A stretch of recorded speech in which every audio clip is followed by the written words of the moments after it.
High বন্ধুরা, আমরা একটা নতুন ভিডিও নিয়ে এসেছি, বাতাসা ভিডিও। এখানে আখের গুড়ের এবং সাদা চিনির বাতাসা বানানো হয়। বন্ধুরা, এখানে খুচরা এবং পাইকারি বিক্রয় করা হয়। বন্ধুরা, আপনাদের প্রয়োজন হয় তাহলে কমেন্টে ফোন নাম্বার দিন, আমরা আপনাদের সাথে যোগাযোগ করে নেব।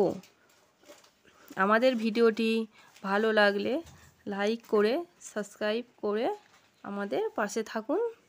আর নতুন নতুন ভিডিও পাওয়ার জন্য অপেক্ষা করুন।